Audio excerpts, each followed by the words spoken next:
Morning. My name is Greg Alexander, and I will be your facilitator today. I would like to welcome everyone to the UPS Third Quarter 2024 Earnings Conference Call. All lines have been placed on mute to prevent any background noise, and after the speaker's remarks, there will be a question and answer period. Any analysts that want to ask a question, now is the time to press 1 then 0 on your telephone keypad. It is now my pleasure to turn the floor over to your host, Mr. PJ Guido, Investor Relations Officer. Sir, the floor is yours. Good morning and welcome to the UPS Third Quarter 2024 Earnings Call. Joining me today are Carol Tomé, our CEO, Brian Dykes, our CFO, and a few additional members of our executive leadership team. Before we begin, I want to remind you that some of the comments we'll make today are forward-looking statements within the federal securities laws and address our expectations for the future performance or operating results of our company. These statements are subject to risks and uncertainties, which are described in our 2023 Form 10-K and other reports we file with or furnish to the Securities and Exchange Commission. These reports, when filed, are available on the UPS Investor Relations website and from the SEC. Unless stated otherwise, our discussion today refers to non-GAAP adjusted results. For the third quarter of 2024, GAAP results include an after-tax net gain of $36 million, or 4 cents per diluted share, comprised of a $152 million gain from the divestiture of our Coyote Logistics business, net of transformation strategy costs of $116 million. Transformation strategy costs consisted of after-tax costs of $81 million related to our Fit to Serve program and $35 million related to our Transformation 2.0 program. Additional detail on our transformation costs and initiatives, as well as a reconciliation of non-GAAP adjusted amounts to GAAP financial results, is available in today's webcast materials. These materials will also be available on the UPS Investor Relations website. Following our prepared remarks, we will take questions from those joining us via the teleconference. If you wish to ask a question, press 1 and then 0 on your phone to enter the queue. Please ask only one question so that we may allow as many as possible to participate. You may rejoin the queue for the opportunity to ask an additional question. And now, I'll turn the call over to Carol. Thank you, PJ, and good morning. On our last earnings call, we said that the second quarter would not only be the bottom, but a turning point for our performance, and that we would return to revenue and profit growth in the third quarter, which we did. I would like to recognize and thank UPSers for their hard work and efforts. Their relentless focus on driving productivity while ensuring excellent customer service allowed us to deliver these results. In the third quarter, we faced a macro environment that was slightly worse than we expected. In the U.S., online sales slowed, and manufacturing activity was lower than we anticipated. This slowdown in manufacturing activity was also true outside of the U.S., as we continue to see lower industrial production weigh on volume in certain geographies. But the macro environment didn't prevent us from growing revenue and profit, as we leaned into the parts of the market that value our end-to-end network, and we drove expense leverage through ongoing productivity initiatives. In the third quarter, our consolidated revenue was $22.2 billion, an increase of 5.6% versus last year. Consolidated operating profit was $2 billion, up 22.8% from last year, and consolidated operating margin was 8.9%.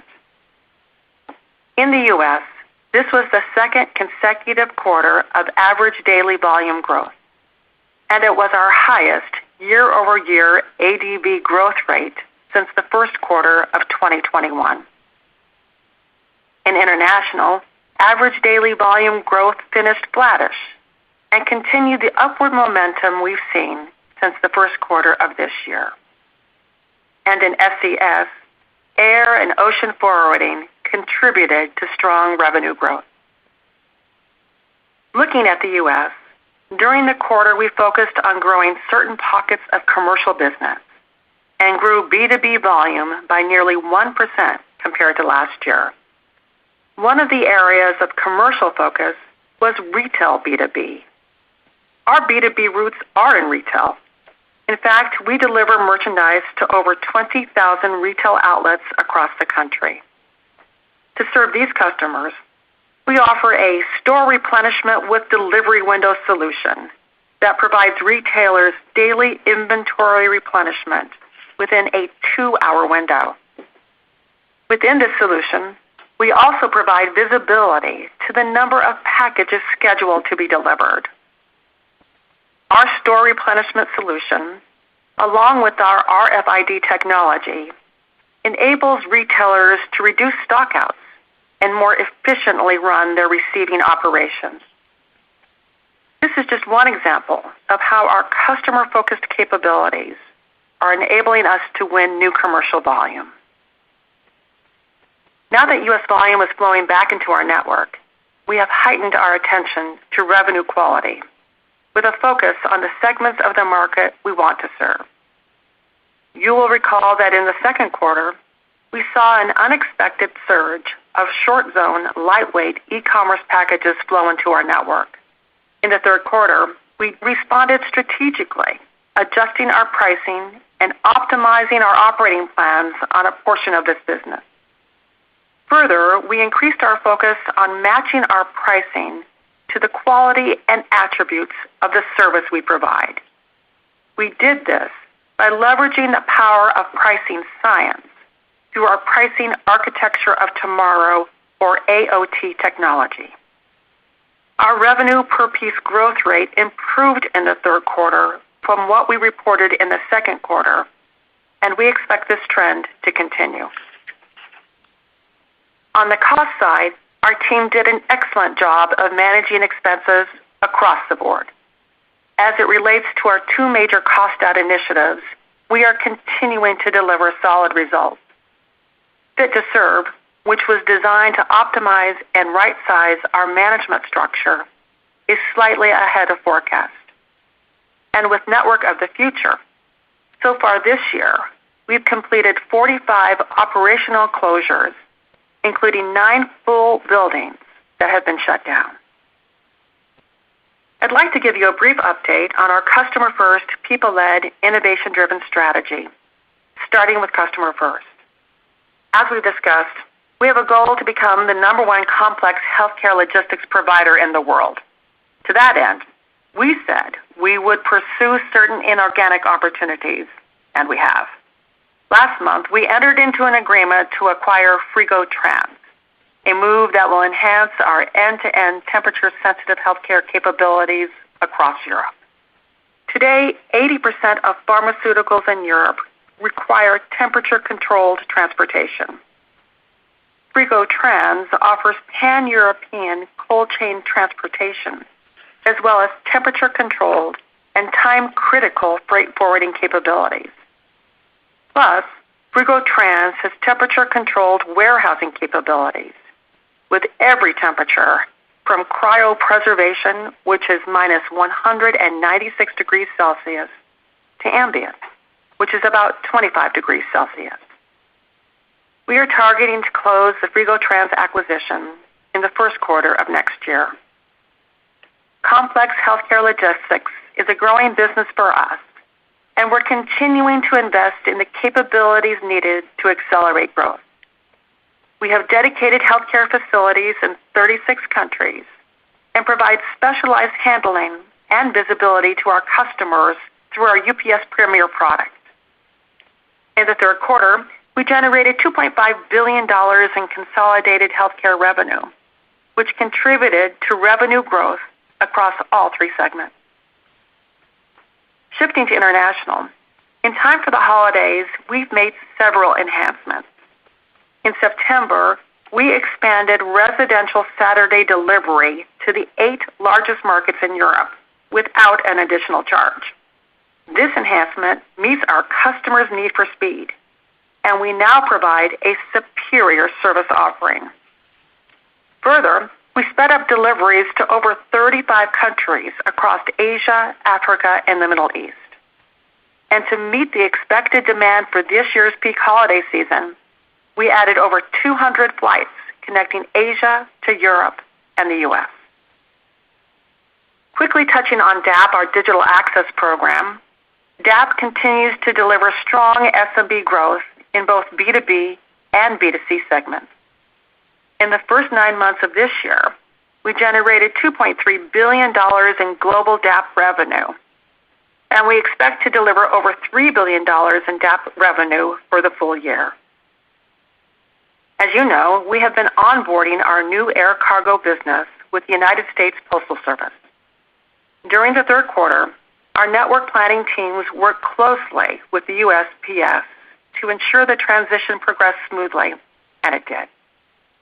As of October 1st, all contracted USPS air cargo business has been fully onboarded, and we expect this business to deliver strong, consistent revenue at an attractive margin. Moving to people-led.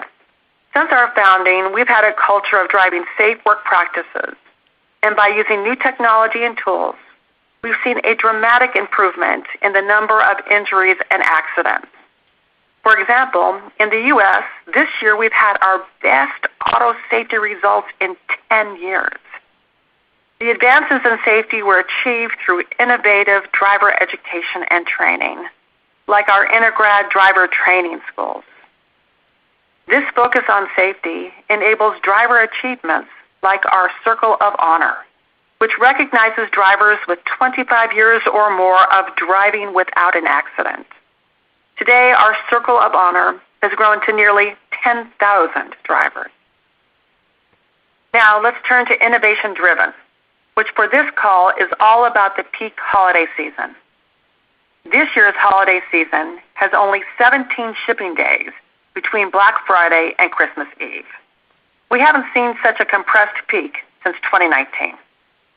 We do peak better than anyone, and with 6 years in a row of industry-leading service, we're confident our plans and execution will make that 7. To prepare, we've been collaborating with our customers on daily volume expectations and the timing of their promotions. While our customers are still expecting a good holiday selling season, recently, shippers have tempered their volume expectations. In any case, we'll be ready to deliver, and we'll leverage our network planning tools and other proven technologies to control first how the volume comes in, second, how to flow more volume to our automated facilities, and third, how to adjust the network to operate as efficiently as possible. And talking about efficiency, this year on our peak day, which is December 18th, in the U.S., we expect to deliver 2 million more packages than we did on peak day last year, but we'll do it at a higher productivity rate. This will be possible due to the efficiency improvements we've made over the years and the use of seasonal support drivers, many of which are experienced part-time UPSers who work inside our facilities. To sum it up, we're ready to deliver another successful peak. Moving to our financial outlook, we continue our better, not bigger approach, enhanced by some bold moves. The addition of the USPS air cargo business and the divestiture of Coyote are recent examples. With these moves, we eliminated a highly volatile truckload brokerage business and added air cargo volume that is predictable and margin positive. Looking at our consolidated revenue outlook, in the third quarter, we increased our emphasis on revenue quality, resulting in a glide down of certain volume, which we expect will continue into the fourth quarter.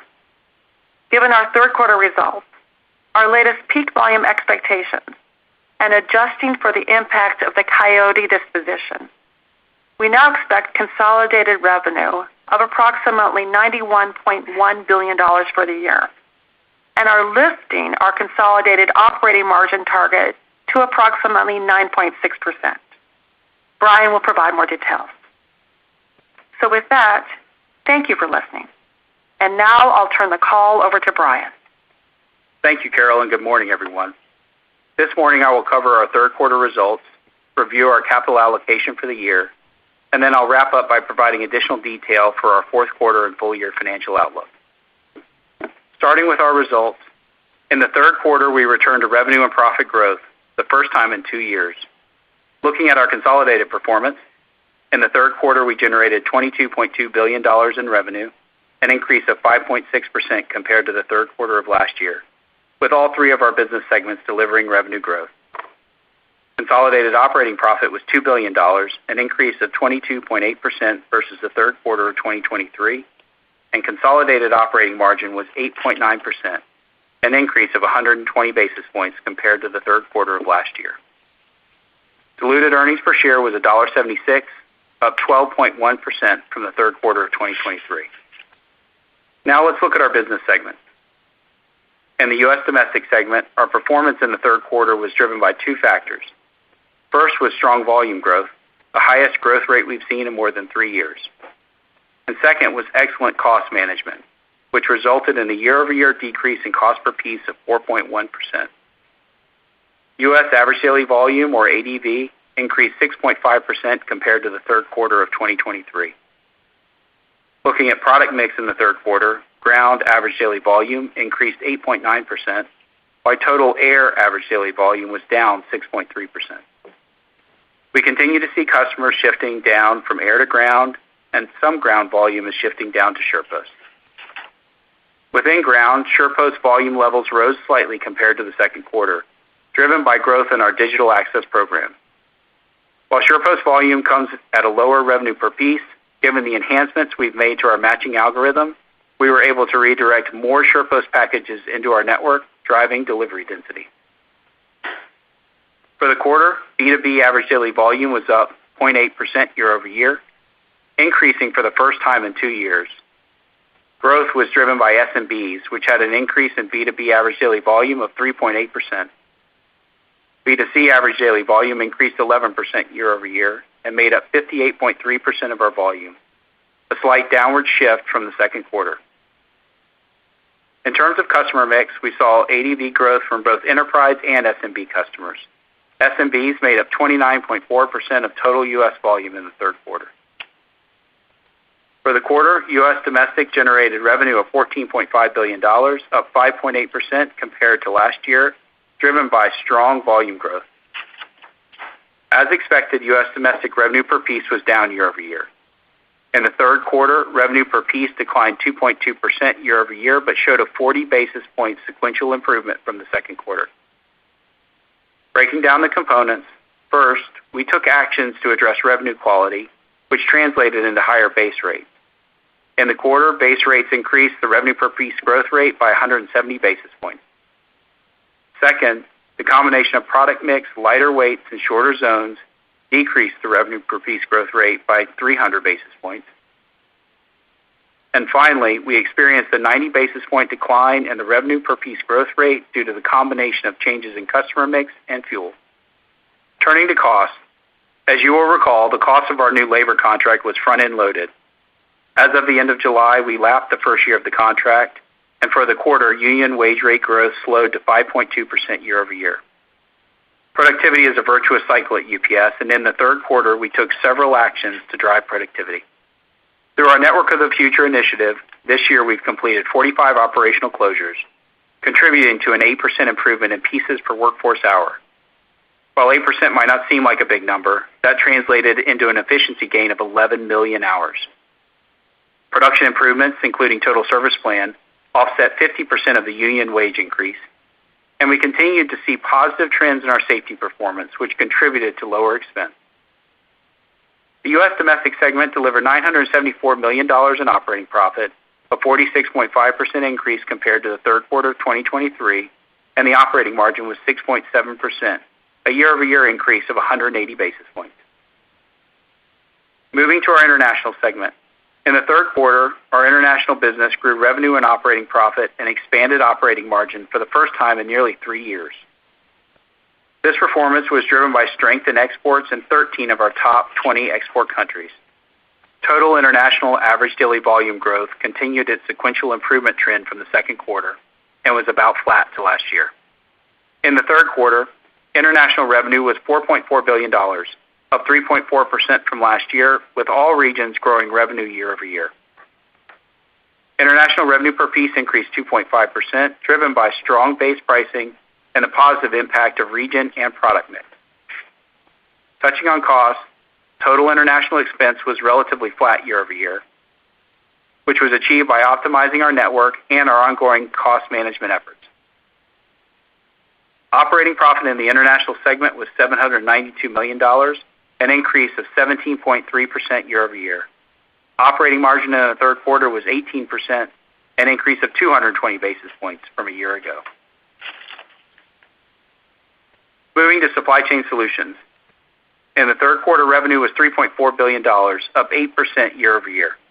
Looking at the key drivers, air and ocean forwarding revenue was up 15.1%, driven by strong market demand out of Asia. Logistics delivered revenue growth driven primarily by the impact of the MNX acquisition, and onboarding of USPS air cargo contributed to revenue growth in SCS. Partially offsetting these gains was weaker performance at Coyote, our truckload brokerage business, and the completion of the sale in mid-September. In the third quarter, Supply Chain Solutions generated operating profit of $217 million, down $58 million year over year, primarily driven by our efforts to configure our air network as we onboarded the USPS air cargo business. Now that we have fully onboarded this volume, we expect it to generate consistent revenue, and we expect an attractive margin on a consolidated basis. For SCS, operating margin in the third quarter was 6.4%. Walking through the rest of the income statement, we had $230 million of interest expense. Our other pension income was $68 million, and our effective tax rate for the third quarter was approximately 21%. Now let's turn to cash and capital allocation. So far this year, we've generated $6.8 billion in cash from operations and free cash flow of $4 billion, including our annual pension contribution of $1.4 billion. We've refinanced $1.5 billion in current maturities year to date, and we finished the quarter with strong liquidity and no outstanding commercial paper. So far this year, UPS has paid $4 billion in dividends. And lastly, we've completed our targeted $500 million share repurchase program in the third quarter. Which brings us to our outlook. In July, we provided an update to our full-year financial targets based on global economic forecasts and our performance in the first half of the year. Now, looking ahead at the full year, we have updated our outlook to reflect three things. First, our third quarter results and the focus on revenue quality. Second, the sale of Coyote. And finally, new softer peak volume forecasts from our customers. At the consolidated level, we now expect full-year revenue of approximately $91.1 billion. Due to our focus on revenue quality coupled with the efficiency of our integrated network and our ability to manage costs, we are lifting our consolidated operating margin expectation to approximately 9.6% to align with these new volume and revenue expectations. Now, looking at the segments in the fourth quarter. Starting with U.S. domestic, we expect a combination of both volume and revenue per piece growth to increase revenue by 1.5% in the fourth quarter. We expect to generate a fourth quarter operating margin of approximately 9.5%, and we now expect the operating margin in December to be slightly higher than 10%. Looking at international, we expect the positive volume momentum we've experienced throughout the year will continue. With that in mind, we expect fourth quarter revenue growth to be up mid-single digits year over year, and we still expect around a 20% operating margin in the fourth quarter. In Supply Chain Solutions, we expect revenue in the fourth quarter of around $3.3 billion, which takes into consideration the disposition of Coyote, and we expect to generate an operating margin of approximately 9%. Turning to capital allocation, for the full year in 2024, we expect free cash flow to be around $5.1 billion after the $1.4 billion pension contribution we made to fund annual service costs. Capital expenditures are expected to be about $4 billion. We plan to pay around $5.4 billion in dividends, subject to board approval. And lastly, we expect the tax rate for the full year to be between 23% and 23.5%. With that, operator, please open the lines for questions. Thank you. We will now conduct a question and answer session. Our first question comes from the line of David Vernon from Bernstein. Please go ahead. Hey, good morning, everyone, and thanks for taking the time and taking the questions. So when we think about the ramp here from 3Q into 4Q, the operating profit guidance sort of suggests a close to a 50% bump from 3Q to 4Q. Brian, maybe can you walk us through some of the drivers of what makes that look realistic? And then as you think about, those drivers taking hold, how does that affect sort of the shape of profitability as we carry into 2025? Sure. Thank you, David, and I appreciate the question. And yes, we do have an increase from Q3 to Q4 on the profit side, and really it's driven by a couple things. One, as we mentioned, this focus on revenue quality and the moves that we made to drive revenue improvement, both through pricing policy as well as the take rate that we're seeing on HCS, coupled with the acceleration of Fit to Serve and Network of the Future and just the productivity initiatives, give us the incremental bump over the normal seasonality. We feel very confident in both of those, and we're seeing them actually start to come through in the third quarter and early in the fourth quarter on the revenue side. And you can see from our cost performance, we feel that the Fit to Serve and NOS stuff is sticking very well. And how that's going to affect sort of into 2025? Yeah. And so as we roll through 24, you can see that we've raised the consolidated margin. We do expect the domestic margin to be around 9.5%. And now we do expect to exit the year slightly higher than the 10% that we guided to before. We'll come back to you as we get through peak on 25, but we want to close out peak first. All right. Thank you. Thank you. Your next question comes from the line of Brian Ossenbeck from J.P. Morgan. Please go ahead. Hey, good morning. Thanks for taking the questions. Maybe can you expand a little bit more on the softness you're seeing into peak season? What type of themes and concerns maybe you're hearing from the customers as they sort of dial down their expectations on volume, and maybe within that a broader comment on the pricing and the surcharges, sticking if you're getting more pushback on that or seeing more trade downs at this point. Thank you. Well, I'll start with the customer feedback. We work with a little over 100 of our customers who represent 60% of the volume in our network, but 85% of the peak surge. So we develop operating plans for each of these customers, and these plans have been in process now for months. As the year has progressed, they continue to tighten up their forecasts, and we just received their last forecast on October 2nd. And their forecasts have been tempered, and we believe it's driven by a couple of factors. First, external forecasts for the holiday season have come in. In fact, the forecast for ESMO in the fourth quarter is now about 3%. Earlier in the year, it had been about 5%. If you look at just the peak part of the holiday season, forecasts are all over the board, candidly from a low of 2% to a high of 11%, and S&P Global has it at about 3.5%. Part of this, we believe, is influenced by the tight, compressed peak period. There are only 17 shipping days between Thanksgiving and Christmas Eve. And what forecasters and some of our customers are saying is because of the tightness of the shipping season, that many customers will go into a store to complete their holiday purchases. The consumer actually is in pretty good shape, but we think there'll be some dynamics in how the consumer shops during the peak season.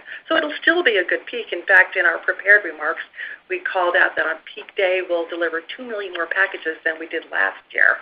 It'll still be a good peak, but just not as dynamic as people thought at the beginning of the year. Whatever happens, we're prepared. We're prepared to handle the volume. And then on the pricing surcharge, we're seeing real good take rate on the pricing surcharge for the holiday, I should say. And maybe Matt Guffey is here. Matt, perhaps you want to comment on the holiday surcharge. Yeah, absolutely. So first off, we're working closely in collaboration with all of our customers. Carol talked about the top 100, which are extremely important just due to the peakiness that they bring during the season. But we've really worked, again, we've got a good structure and a process in place where we can manage our holiday demand surcharge at the customer level, and we have a lot more flexibility to work with them as we go through the peak season. Look, at the end of it, it's all about us creating, continuing to drive value and with our customers and to deliver a great peak. So we're staying close on the forecast, but also working very closely with them on this holiday demand surcharge. And we're seeing a good keep rate, aren't we? Very, very good keep rate, probably one of the best keep rates we've seen. Carol, yeah. And Brian, I would just add that we're on our plan. If you remember, there were changes because of the compressed peak that opened the holiday demand surcharge to a larger set of volume. right? And that's what drives some of the incremental outperformance year over year that you're seeing. Yeah. Okay, thank you very much. Your next question comes from the line of Chris Wetherbee from Wells Fargo. Please go ahead. Yeah, hey, thanks. Good morning. I wanted to drill down a little bit on the cost improvement on a per piece basis in domestic, so down about 4% was better than what we were looking for. I guess maybe two pieces to the question. How do you think about that progress potential in the fourth quarter and then maybe widening out a little bit with some of the initiatives that you're working on, bigger picture about managing the footprint as well as maybe the headcount? How do we think this can trend as we move into 2025? So why don't you take the fourth quarter question, and then we'll turn to Nando for some thoughts. Great. Yeah, thank you. And yeah, it's a great question because the cost performance in the third quarter was outstanding, right? And I think there's a couple dynamics that are going on. As we said in our earlier remarks, we lapped the contract at the end of July, right? So you start to see that high wage inflation that we talked about in the second quarter as being 12%, now coming down to 5.2%. And we will now get a full clean quarter of wage inflation at a normalized level in Q4. But also, as we mentioned, we've accelerated Fit to Serve and are now outperforming our forecast, as well as you'll see from the Network of the Future discussion that we've closed more sorts and we've closed more buildings. So we're pulling that forward, which helps in the cost performance. As we carry into Q4, we do expect to have strong cost performance. We'll probably be up about 1% per piece, which is still going to be less than our rev per piece growth rate, so we'll maintain a positive spread, but it'll be a little bit more normal as you go through it. Nando, you want to talk a little bit about Network of the Future and how we're pulling things forward? Yeah, thanks, Brian. And look, you may be asking, how are we able to have 45 operational closures and 9 buildings that we've closed? We are moving much more volume, about 5% through our automated facilities, and we're also making sure that our legacy production indices are performing the way we expect them to perform. The teams are doing an excellent job allowing us to really shrink the network and be a lot more productive. Safety, of course, helped, and at the end of the day, it comes down to hours and people, and we were down about 11 million hours compared to last year. So really just an excellent job all around. And the last thing I would say is there's nothing that we're overlooking. So every piece of our business, from car wash to automated dispatching, we are prepared for all of it and looking and scrutinizing all of that cost and finding some good improvements there. All the while maintaining outstanding service levels, which is job number one for UPS. And just to put the 5% number that Nando mentioned into perspective, he's talking about automated volume through our hubs, right? And we now process 63% of the volume in our hubs in some sort of an automated way. That's up 5 percentage points from a year ago. That's pretty good. Absolutely. And look, we've got 21 active projects here in this quarter. You would think it's peak season. Why would we take that undertaking? We have full confidence that that's going to provide very good productivity improvements. And then next year, we're accelerating and pulling in the number of projects that we can execute in 2025. Your next question comes from the line of Tom Wadewitz from UBS. Please go ahead. Yeah, good morning, and congratulations on the strong results. Wanted to ask a bit about, Carol, you started the call, I think you commented about, some industrial economy weakness. You're clearly doing some idiosyncratic things that are going well. How do you think about, as we go into 2025, how much of margin improvement would be in your control? And, if you don't see improvement in macro, is it reasonable to translate improvement in revenue per piece and, Network of the Future, those things to margin expansion? Thank you. Well, I think our team has done a masterful job of managing a very choppy environment over the past several years, actually. And as we think about our business outside the United States, we saw improvement in every quarter this year. In fact, our export business grew in the third quarter, and domestic was down just slightly. So, Kate, maybe you want to talk about how you would manage the business outside the United States if the industrial production remains softish. Yeah, absolutely. And I think the quarter was a good example of that. The macro indicators have come down, but yet we've expanded the revenue, profit, and margin in the international business and posting an 8% margin. We intend to continue to run those same plays. Let me go into a few, just as Nando indicated on the domestic side. 60% of our volume goes through automated hubs, and that's for the domestic and transporter of all of our large international volume markets. And then on the air side of the house, we continue to show that revenue quality matters, especially when you have expensive assets, and we align with demand. So we had strong rev per piece for international. We held our cost CPP flat, and so delivered operating leverage. We would continue to do that into the next year. And in markets that are soft, to win, you gain share, and you gain share not by dropping price, but by actually increasing your capability. And our Saturday delivery is one example of that. We are the only carrier that offers standard Saturday delivery at no charge in these 8 markets. And that's driving some nice performance, isn't it, Kate? We just started it. It really is, and so Europe and Canada exceeding expectations, unlocking more of the customer share of wallet, and in the premium spaces too. So cross-border trade, we're seeing growth with the expansion of our service out of Asia to Europe as well as throughout intra-Asia. We've made the lanes faster, and as a result, that premium unlock, and by the way, with rev per piece growing. So we feel good about the equation, and we'll definitely continue it. I don't think I asked the question well. I actually was thinking a little bit about domestic in terms of the margin. So I think in the domestic side, productivity is a virtuous cycle here, and as Nando pointed out, there's nothing that's not under review, right? Everything's under review, and we continue to drive productivity that exceeds our expectations. Brian, anything you want to? Yeah, I would just say so. If you remember, look, we've got a contract that locked up that we have known costs for the next 4 years for 60% of our domestic cost structure. With the focus on revenue quality and our ability to win more and win new in the places where we really want to, like you saw in the third quarter with commercial and SMB commercial growing, starting to grow again. We do think we have the ability to continue to take action to drive rev per piece ourselves, as well as as Carol said, production's a virtuous cycle with a known cost structure as we go into 25. And we like that commercial business. It's got a more dense delivery metric associated with that. In other words, more packages per delivery. And one way we can win commercial is with new capabilities. We had a big win in the third quarter, and the determining factor for this customer to come into our network were our RFID labels. So that's a new capability that we didn't have before. Great. Thank you. Your next question comes from the line of Connor Cunningham from Melius Research. Please go ahead.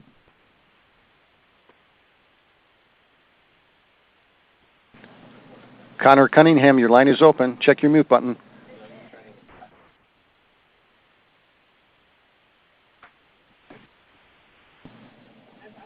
Okay, we'll move on. We'll go to the line of Jordan Alliger from Goldman Sachs. Please go ahead.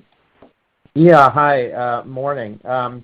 Question for you. So a little bit more on the U.S. Postal onboarding, if I could. Maybe if you could share some of the experience. I know you had the upfront step-up costs, but as it's still a few weeks in, perhaps talk about how the operations are going there. Is it delivering on the profit levels that you had talked about, and just any general thoughts around how that's going to contribute going forward? Thanks. Well, as you point out, Jordan, we did have a bit of a transition in the third quarter. The USPS contract with their previous carrier expired October 1st. And we didn't want to wait until October 1st to onboard that volume because peak is right around the corner. So we agreed with the USPS that we would operationalize this service to them while over time they onboarded their volume. And it was over time, actually. We didn't get much wait until September. So there was a mismatch between our operational model and the volume, but now the volume's all in. So the fourth quarter is going to look a lot different than the third quarter did. And from a performance perspective, Nando, you just met with the Postmaster General, and so tell us what he said. Sure. So, as early as yesterday, we meet face-to-face, and yesterday the purpose was peak planning. So both teams face-to-face in D.C., and we're working really well. Professionals on both sides that have executed a very difficult plan and made it look very, very simple. Feedback from the Postmaster General himself has been positive, and we see the resources that we've applied are in line with what we had modeled when we have accepted the business and the contract was negotiated with the USPS. So good things ahead for that contract.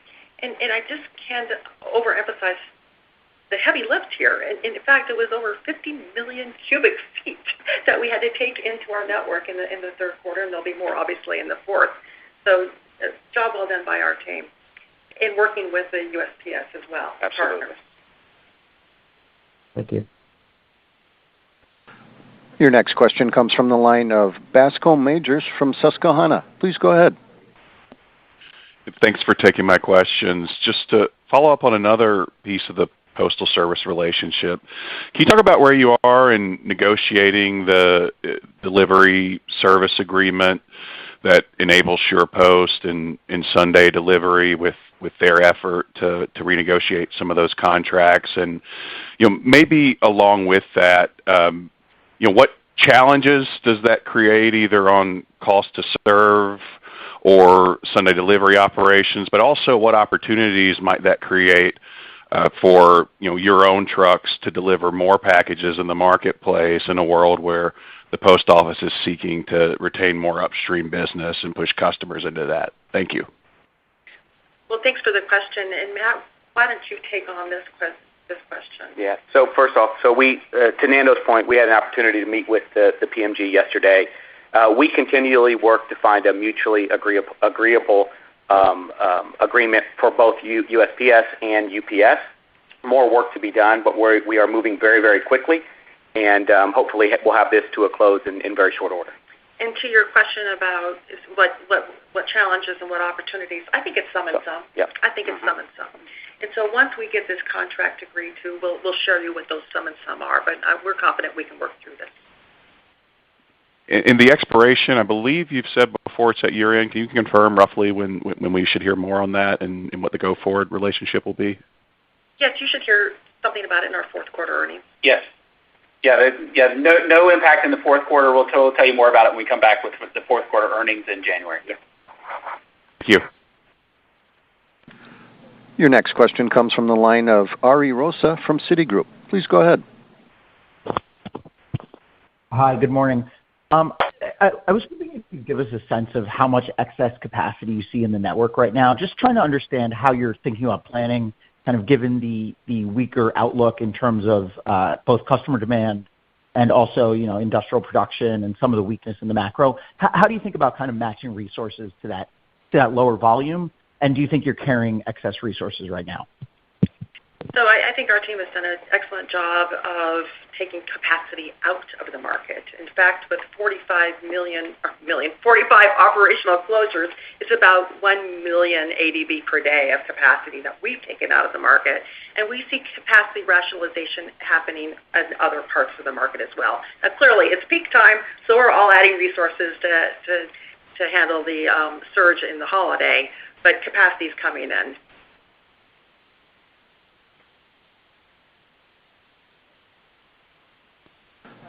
Your next question comes from the line of Scott Group from Wolfe Research. Please go ahead. Hey, thanks. Good morning. So how much, if any, does the new USPS contract help the fourth quarter U.S. margin just with the cost allocation? And then, I don't know, Carol, big picture, right? You're now saying margins in the U.S. in Q4 are they'll be slightly positive.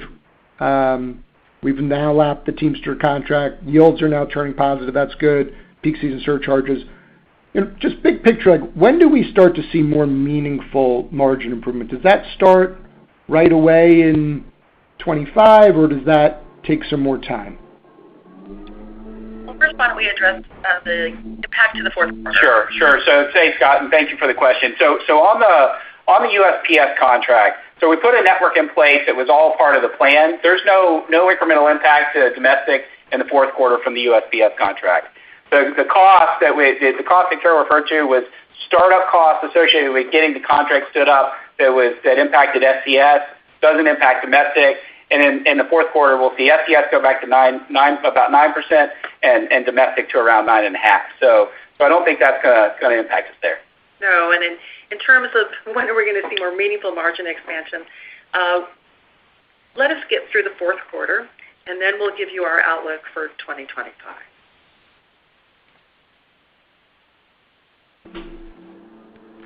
Thank you. Your next question comes from the line of Stephanie Moore from Jefferies. Please go ahead. Great, thank you. Good morning. I was hoping you could talk a little bit about our domestic RPP trends throughout the quarter. Maybe if you could talk a little bit about how they trended as the months progressed, and really what this means for 4Q and your thoughts into 2025, if you have them. Thanks. Sure. Thanks for the question, Stephanie. So we saw positive momentum going from Q2 to Q3 and domestic rev per piece. As I mentioned in my earlier remarks, really when you think about what happened in the base rate, in the second quarter, base rate added about 90 basis points of improvement to rev per piece. In the third quarter, that jumped to 170. Now, as we translate into the fourth quarter, we actually expect rev per piece to inflect positive in the U.S., and that's really driven by a couple things. Look, we talked about actions that we were going to take around specific customers that were enabled by our architecture of tomorrow, and the work that we've been doing and investments have been made to create more sensitive demand channels, DAF and AOT and the modifiers, and we're leveraging those in order to make adjustments to help drive rev per piece. The other thing is what we're doing on the surcharging and the GRIs, that we will continue to see lift as we go through the fourth quarter and into 25. So look, it's a positive trajectory on rev per piece, and it's clearly an area of focus as we move from our year one to our +2 strategy. And pricing architecture of tomorrow is really moving from the art to the science of pricing. And one of the elements of this architecture are modifiers that we use. Modifiers that can provide discounts to our customers, or modifiers that allow us to increase the price. And I'll just give you a real-life example of what happened in the third quarter to help you understand. In the third quarter, we had a discount modifier that we adjusted to basically test the elasticity. We reduced the discount by 25 cents, which increased the RPP by 12% and reduced the volume by 26%. We liked that trade. And because it's a modifier, it's not a contract that has to be reopened and renegotiated. We just adjust the modifier. And this is just one element of pricing architecture of tomorrow that we will use not only in the fourth quarter, but in 25 and beyond. Great, thank you. Your next question comes from the line of Daniel Imbro from Stephens. Please go ahead. Hey guys, this is Joe Enderlin on for Daniel. Thanks for taking the question. Just wanted to ask another one actually on revenue per piece. One of your peers noted increased price competition in the market. Just are you seeing any of that today? And then do you think we've felt peak trade down pressures yet? So I'll start on the price pressures. Look, we exist in a very price competitive industry, but we think it's very rational, right? And when you look, bid for bid and product to product, it is very rational. We know we have to win on capabilities, and that's where we continue to add. With every customer every day, it's you got to deliver service to do it. It starts with us with service, and then we add incremental capabilities like RFID to win where we really want to win most. And I pointed that, as Carol mentioned, we've had big enterprise commercial wins through that. We also have seen commercial now grow nearly 1% for the first time this year. As we really started to catch that from the contract. That's been a big momentum point. And then specifically S&B commercial growing 3.8%. Those sorts of things the capabilities that we have allow us to win more and win new in those areas. that help drive rev per piece growth despite a very competitive pricing environment.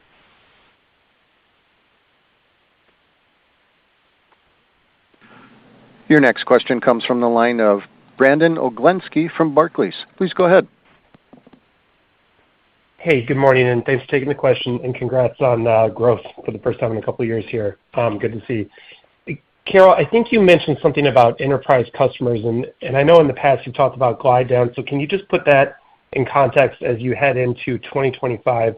And then just very quickly on Fit to Serve, I didn't get it, but is that going to incrementally deliver more in the fourth quarter? And thank you. So first on the customer glide down, we have, as you know, been in a glide down arrangement with our largest customer, and they continue to be our largest customer. I think it's fair to say that we have seen them drive a lot of the reduction in our air volume. In fact, if I look at the third quarter performance, 100% of the decline in air volume was down about 6.5%. Is it attributable to the largest customer? So they, like many, trading down from air to ground, and in their case, a little bit of ground out to their own network. But we're fine with that because it creates opportunity for us to grow in other areas. And then looking ahead. Yeah, and then on the Fit to Serve point, yeah, so we do expect about $70 million incremental to go to about $350 million in the fourth quarter, and we've seen great progress with that program. Thank you. Your next question comes from the line of Ken Hoexter from Bank of America. Please go ahead. Hi, good morning. This is Adam Roszkowski on for Ken Hoexter. You noted in the release that you are evaluating the scope of the Fit to Serve initiative, which previously called for a reduction of about 12,000 positions. Could you just expand on what that means? Has that potentially accelerated this quarter? And just any thoughts on how you would expand the scope and what you would target there? Thanks. So you're just asking for a status update on Fit to Serve? Sure. Yeah. On Fit to Serve, as we said, we have pulled forward incremental savings opportunities. We hit the full run rate that we expected. We will have some incremental benefit as we wrap into the fourth quarter, but we're continuing forward with it as planned. And to your question, do you have additional opportunities? We are an opportunity-rich company. And as you heard from Nando, we're looking at all opportunities to drive a better experience for our customer and actually higher productivity. Gregory, we have time for one more question. Okay, your final question comes from the line of Ravi Shankar from Morgan Stanley. Please go ahead. Thanks. Morning, everyone.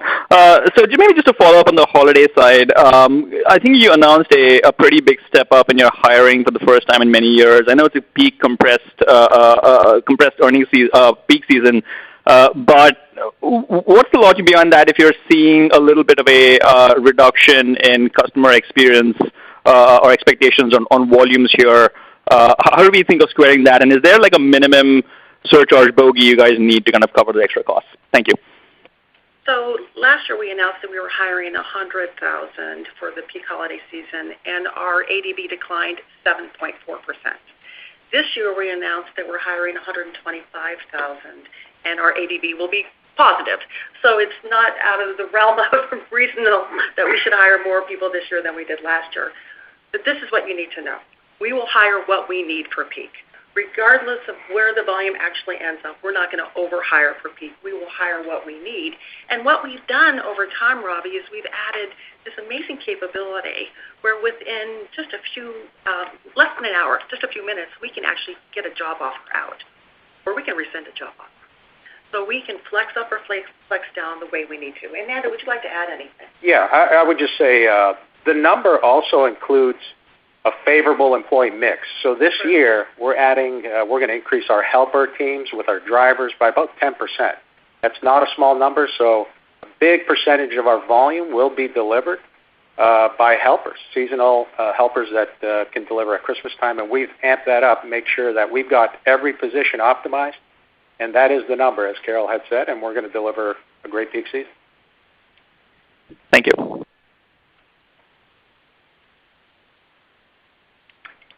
Thank you, Greg. This concludes our call. Thank you all for joining, and have a great day. Ladies and gentlemen, that does conclude your conference for today. Thank you for your participation and for using AT&T Teleconference. You may now disconnect.